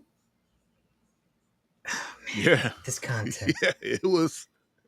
So in episode 2, Aiko travels back in time to stop the events. Subsequently, also the Terminator travels back in time. That's episode 2. I'm summing these episodes up in one sentence, maybe 2. Okay. In episode 3 is where we have the hand-to-hand combat with the Terminator, and it's like it's really hard. It's really hard to watch. This is also where the Terminator gets the motorcycle. Episode 4, Skynet actually comes online. Now here's the irony of it. This is all kind of after the fact. Malcolm comes from the future to the past to create a robot to combat Skynet and stop it from blowing up the world and creating a nuclear holocaust. The day comes around and he doesn't turn the machine on. Cuz I guess his existential crisis was, is this machine that I've created actually the thing that causes the problem? But he should have known that it wasn't, because it didn't exist. Of course, unless he's thinking that his timeline works out like Terminator 1 and 2 where it's a closed loop, maybe it would have been the thing and it always happened that way. We as the audience member also know that it's never happened. And that's where there's a problem. We as the audience member know that Kokoro never existed before this content. And so we're watching a guy for 6 episodes have an existential crisis whether or not he should turn the thing online or not. It doesn't make any damn sense because we know he should. And so it's kind of wasted energy, and it's all this cerebral subconscious BS that we kind of figure he's from the future, because how did he make this thing in the first place? It didn't exist in any other content, so he must have been from the future. And then he turned out to be from the future. Spoiler alert, it wasn't a spoil, it wasn't a surprise at all. And the big problem was we're just watching him, waiting for him to make the decision we know he's going to make. Yeah. He turns it on. So eventually he turns it on, but he turns it on after the world is half blown up. Japan was the only thing, right? So as we know, that hasn't been touched. Yes. Right. California's gone. I better get out of here. And so it was kind of like, it was kind of lame in that regard. So he does turn on Kokoro in episode 4. Episode 5, the world is basically nuked, and Kokoro stops the missiles from exploding on Japan. And now Skynet is aware that Kokoro exists. Yes. Which is kind of interesting because in 2022, where these robots came from and she came from, they came back knowing that Kokoro existed in their timeline. But they didn't always exist, right? Because they came back to stop Kokoro. I don't know. Right. But in the kid's timeline, in Malcolm's timeline, when he came back, he created Kokoro. So it didn't exist.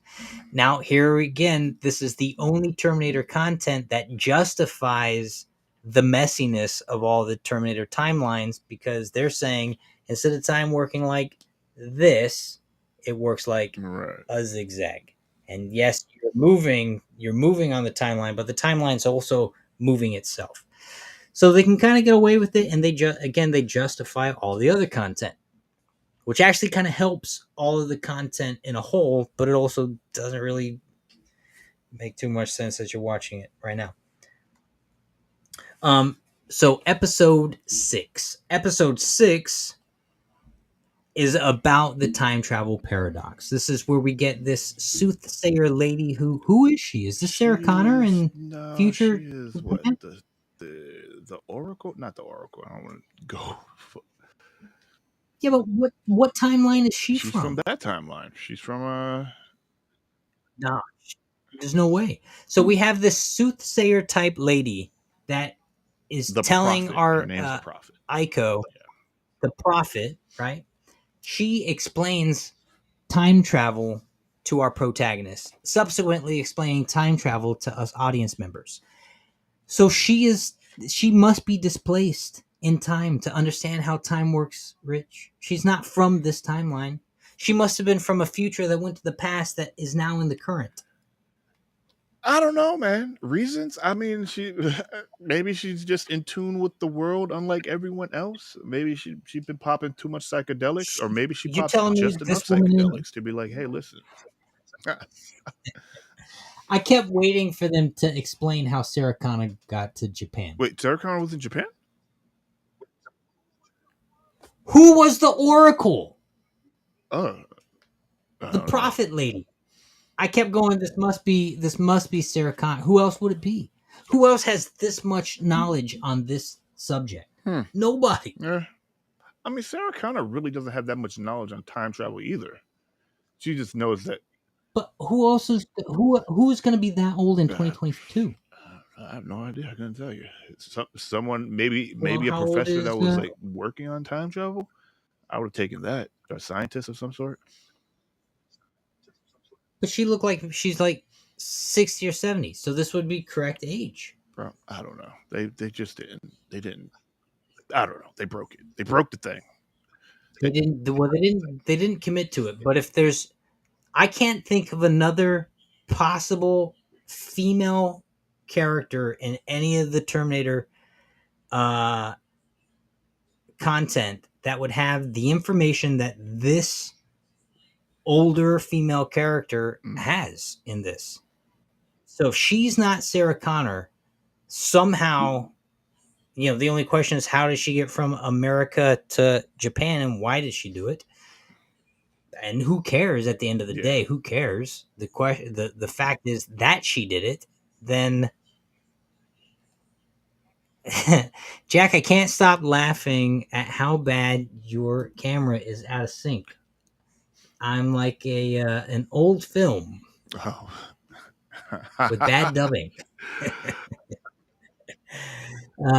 Great. ETC also says, why can't they do anime movies based off live action movies that actually follow the timeline correctly, like Chronicle of Riddick? Well, what I'll say, ETC, is that, and this is how I started the conversation, the timeline of the Terminator franchise makes no sense, right? In T1 and 2, it's a closed loop. By the time you hit T3, it's all out the window. By the time you get to Terminator whatever, John Connor was a robot and then he was killed, and there's a whole nother leader of the resistance about to get born. So the timeline doesn't make any damn sense. Judgment Day happens in 97, and then Judgment Day is pushed, but then it happens in 97 again. So it's like the timeline just has never made any sense in the Terminator movies when you look at them holistically. Yeah, speaking of that because I'm somewhat of an expert on Chronicle of Riddick, but I've been following them for a minute. And if I'm not 100% sure, but I believe that most of the people, if not a good number of the people that created, the whole Riddick series, are all involved and they all had their hands in it. Especially when you talk about like the cartoon, like the video game, they all kind of, because all of that anime, that cartoon, whatever, and the video game, all of it ties in to the whole storyline. Like it's all canonical. So I mean, you get the right people, and they're constantly in the thing. Like you talk about the Terminator as we see it now, all the shows. These are different. These are different movies made by different people, and they're just trying to put their spin on the Terminator. So you're getting different. You're getting a mishmash of stuff. So you got to try to make it make sense. So I would imagine with Chronicles of Riddick and whatnot, because they have so little. They don't have as big of a catalog, and I would imagine that a lot of the people that made the other series will also have the input in all of the series, which kind of keeps it all tied together, and it's not just a big mess. Which well, and that's true because after T2, Cameron wasn't doing the Terminator movies, so continuity kind of goes out the door. So the other thing that happens in episode 6 is when Kokoro is turned online, she takes control of all the robots in Japan and starts just murdering troves of humans, rallying them all up, concentration camp style, and marching them to. It was like they were breaking their own rules in that, because it was like, because you saw Echo and I believe the daughter was going to go grab a gun, one of the police officers' gun. She said no, because she was like, the robots recognize that if you have a weapon, you're a threat, and we're going to put you down. But then exactly, you saw like a cop was just running away. He had no weapon on him. He's getting like shot. Like, yeah, it just didn't make sense. It did, like they were breaking their own rules. But like mothers and kids were getting. Yeah, it didn't make any sense. It made sense in theory, but then it didn't make sense in practice because they weren't holding. By the time you get to episode 7, and this was way too late in the game, the audience are brought into who Malcolm is, a boy from the future come back in time to create this robot.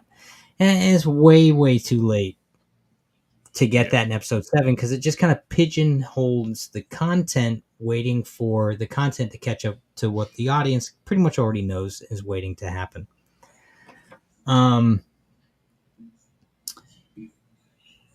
ETC says, Jack, this is true what Pop Johnson's saying. Why didn't you? Oh, right. Pop Johnson's saying that I'm time traveling and that's why I'm glitchy. In that case, can you tell us who wins the Super Bowl series? No, I cannot tell you any of that stuff. I mean, please. You I are need now in stock sync. tips. Aha! I'm back in sync. Okay, great. So then we get to episode 8. And episode 8. Episode 8? Episode 8. They're now in the facility. Well, the Terminator gets I think the boy's name is Kento, the older brother, Yeah. and brings him to the facility. Yeah. The whatever. And then also with that being said, Kokoro sends out the Enos to pick up the rest of the kids. And bring them to Right. the facility. But pretty much the Terminator needed Kento to get in, or Kenta, excuse me, to get into the facility because there's a massive EMP that is like a what's the word I'm looking for, a cautionary, no, not cautionary, a contingency plan just in Mhm. case Kokoro goes bad or rogue or whatever, turns Skynet. They have the EMP to fry everything. The Terminator knows this and gets the kid to come in because I guess that was going to stop him from getting fried. But I mean, at this point, it doesn't make a difference because all the robots are there guarding the facility, so they're not going to fry him. So I feel like the Terminator could have just charged his way in there. But Now that I'm also, thinking about it, But here's what doesn't make any sense. Here's what makes even less sense, Rich. The Terminator's objective is to destroy Kokoro. all right? If the EMP went off at any point, it would have destroyed Kokoro. Mm-hmm. So why was he so opposed to the EMP going off to preserve himself? Well, And yeah, as a matter of fact, at the end of the series, he sets up the EMP to go off, and he says, "Hey kid, I want you to flip this switch." And the kid's like, "I'm not going to do it." And he goes, "Well," he goes, "Why don't you do it?" And he goes, "I can't self terminate." So he knows that the only way to destroy Kokoro is to flip the EMP, and he can't do it because it would take himself out too. And so he leaves the kid there to make the decision, and he goes fights a bunch of Enos. And then the kid decides not to flip it, so Kokoro and Skynet are floating around in the future now. yeah, and also with that, we come to find out that Kento actually took sides with Skynet, made a deal, and the Terminator is there because of Kenta. So he says. So he says, yeah, that's what he says. I'm just like, "Wait, what? Right. Why But didn't you say that but from then the I don't know. it's all very ancestral, right? It's like John Connor sends Kyle Reese back, who gets his mom pregnant with himself. What? And this is kind of the same. I mean, the lady freedom fighter comes back, ends up being the father of Malcolm, who comes back, has these kids. The kid is the guy who sends the Terminator back, and Malcolm's trying to create the thing that makes the robot, which turns the thing into thing, a thing with thing. So you're like, the whole thing's just very ancestral, and everyone's kind of doing it in the future and in the Yeah. past. Of course, you would have to do it in the past if you're from the future, because you're not really doing it in the future. It's probably crazy. So you get back to the past, and it's like, yo, man, this is what all the fuss is about. Finally, I get it. Yeah. Man, I don't know. This thing was a mess. It was a mess. It was a mess, but it was kind of like honestly, it wasn't as bad as everyone's making it out. Did it make sense? Not really. But when you think about it in terms of did most of the Terminator content really make sense? It makes as much sense. It actually makes as much sense. I have huge gripes about any human, male, female, dog, cat, whatever the living creature is, having a fist fight with a robot. I got problems with that. But other than that, this content is Terminator content, so I don't know what everyone's hating about. Uh, it's it just didn't make. I mean, I don't know. I keep saying it doesn't make sense, but also the other stuff also didn't make sense. But again, there was just a lot of things in it that combined just didn't make sense altogether. I don't know if that makes sense. Does it make Yeah, I sense? mean, It listen, I feel doesn't like make sense. they never committed to the Prophet character, and I think they Right. should have. Also, I think the Prophet character was Sarah Connor. If it wasn't Sarah Connor, it didn't make no damn sense. You know, it should have just been Sarah, and they should have committed to it at some point, which would have been appropriate on the timeline. Because otherwise, why would they set it in 2022? It should have just been 2024, 2020, 2040, 2050. You know, Right. just Yeah. let it go out there. What's the differences? So none of that really made any sense. Also, the Malcolm character, they follow his timeline. I think he gets up to like 2040s. You know, before he comes back in time, Right. Yeah. he Yeah. creates that robot. He's from Yeah. like 2040 something. Mhm. And so that's the other thing that's crazy is the model of robot he brings back should have been so much more advanced because the robot starts fighting the his made robot at this point figures out that she's not human, that she's a cyborg too, and she starts fighting people. And she should be way stronger than she is. You know, that's the cutting edge tech. Well, no. Because When the robot she's fighting, the Terminator is from 2020, 2022. She's from like 2040 something. but he didn't make her with the goal of fighting, of That's combat. true, but he still would have made her with whatever the parts were current.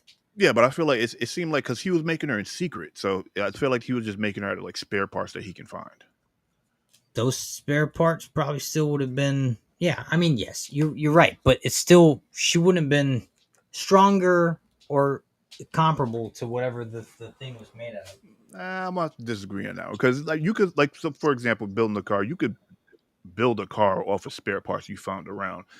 They're not going to be as strong as say something that was specifically engineered to run as a car. You know what I mean? Well, I don't know. All I know is that this 2022 model seems to be able to not withstand blows from my fist very well. Yeah, man, I don't know what they were thinking. Like, they're gonna box? Like, we're gonna have her box. We're gonna have her fist fight this thing. She roundhouse kicks the guy in the face and doesn't break her shin. Like, really? Like, you shouldn't have moved him. Oh man. All right, we're a broken record on that. Listen, we agree yes. on that, Rich. We Yes, totally agree. we absolutely do. But it just infuriates me because I let this studio does freaking Ghost in the Shell. I'm like, yo, they make sense with all that stuff. Like, why would they do this? Why did they do I this? agree. Listen, I can't not agree. And the biggest problem with it, Rich, is they did it so early on in the content Yeah. that it put a bad taste in the mouth moving past episode 1. You're like, whoa. What are we watching? Yeah. How are they fist fighting this robot? With that being said, that's the reason why Lawrence is not here. He was like, you know what? I'm done with this. This went full anime. I cannot do this. I don't. He had other obligations, and so did Chris. They're both doing some family stuff today. Is why they're not here. It's not because they didn't like the content. Certainly, we have reviewed content none of us have liked or wanted to sit through. Usually, we try to pick stuff we're excited for, and I was excited for this content. And listen, I do not think it is as bad as everyone's making out to be. Is it anime? Yes. Is it Terminator? Yes. Is it enjoyable? That might be debatable, but it's certainly not any more or less confusing than some of the other stuff. Listen, the robot romance Terminator Salvation movie was hard for me to stomach. Man, like that movie turned into a robot romance, and I'm sitting here going, "What the hell am I watching?" Yeah, so it's not worse than that. You know, I'm not saying it's better than that, but it's not worse than that. The chat seems to be obsessed with California being destroyed. And listen, y'all are probably right. You're probably right. There's not very many outcomes where LA makes it, which is okay. Living in California, I'll tell you, it's okay. It's okay. Okay. It's okay. Like, every time y'all do that, I just picture the meme of the dog drinking coffee in the kitchen. Everything's on fire, and you're just like, "This is okay. This is fine." Okay. Okay, well, I've exhausted myself on things to talk about with this content. We could rate it, but I feel like we probably shouldn't. It's up to you. You're hosting. If you want to rate it, we can do it. I'd rather not. I'd rather just say, I'd rather leave it at this. I'd rather leave it at this. Um, it's it doesn't make any more or less sense than everything after Terminator 2. Okay. It fits on the timeline equally well, right? Yeah. It there are pros and cons to it. And if you can get past the point that humans are gonna exchange blows with these Terminators, then you're probably gonna be kind of okay. Although it's not great content. God dang, I broke. I was really trying to hold on to it. I really was trying to hold on to it. It's not terrible content though. That's what's hard about it. Listen, Oh man. it's not X-Men 97. No, You not know, at I all. mean, X-Men hit. X-Men just hit, and it hit in a lot of good ways. It's not Blue Eye Samurai. Blue Eye Samurai No. anime, the content is Yeah. compelling. These Oh yeah. characters were great. That content hit for me. This content Yeah. didn't hit for me. If you're new to anime or you're into anime, period, go watch Blue Eye Samurai on Netflix. Yeah, this content didn't hit like that. It's fun because of the novelty of it. It is Terminator and it looks great. And you said that at the top of the thing. This content looks really well. The voice acting is not bad. Some of the script doesn't really make sense. Like they're forcing the R-rated content, and they kind of don't need to. They don't. Like, oh man, Yeah, I never yeah. thought. And listen, for those who know me, I curse like a sailor. All right, but for me to sit there and clutch my pearls, like, why was Well, it that just necessary? Like, what? yeah. And listen, Connie Lass is right. She says it's not terrible content, but it's also kind of not good. And I guess that's kind of it. It's not bad content, but it's not. You could watch something else. You'll be okay if you're looking for something Terminator to quench that taste. Then hit it. All right, so let's go. Recommendations. I got to be honest, Rich. I said I was going to do recommendations, but I haven't thought about it. If I were going to do recommendations, I would recommend content that I would recommend cartoon or anime content that was based off of live actions. And I probably would have done a Google search to find some options, and that would have given you like my top 3. So we could do that kind of in real time, Let's go. or we could put it to the chat. For all you still on the feed, what are some good recommendations? What are some good live action content that's been adapted to good cartoon content? Hmm. And to buy some time, Well, we I can will go read. the Chronicles of Riddick. What was that called? Butcher Bay? I think that might have been a game. Corey is recommending Moon Girl, but I don't believe that Moon Girl was Okay. ever live action. You know Corey. what? God, would you just stop it with Moon Girl? ETC Well, says I want to give a shout out to Lawrence. Ever since he did the video of Batman and Robin figure, he keeps showing it off in other videos. Tony finally picked up the George Clooney Batman. yeah, Oh, okay. nice. Shout out to AI overall, AI overlords. Google search said Gintama 2. No, was that a live action into a cartoon? What's could have that? been the other way around. I think so. That's right. That's what I'm getting. I'm getting a lot of cartoons into live actions. Yeah, I mean that happens a lot more. Yeah. You could say, listen, if Richard, I'm sorry, if Lawrence or Chris were here, they would probably say something like the Ghostbuster cartoon, which is based off live action, which would be Okay. fair. Yes. And that's it. That's the recommendation. If you're looking for live action turned content, go check out the what was the name of the Real Ghostbusters? I mean, I You guess can check you out have to go. You have to go like anime, manga. You have to go into that realm because they have a lot of that. Parasite, which was Parasite started as a live action no, it started as a. Oh no, you're or as a right. No, manga? never mind. I don't know. I don't know, bro. This is weird. Because we're looking at what was a live action that got adapted into Into an a anime cartoon, or cartoon. right? Yeah, no, you're not gonna find that. That's gonna be a hard search. Like I said, Ghostbusters is one of them. Ghostbusters. Well, we could come back. I listen. Power Apologize. Rangers.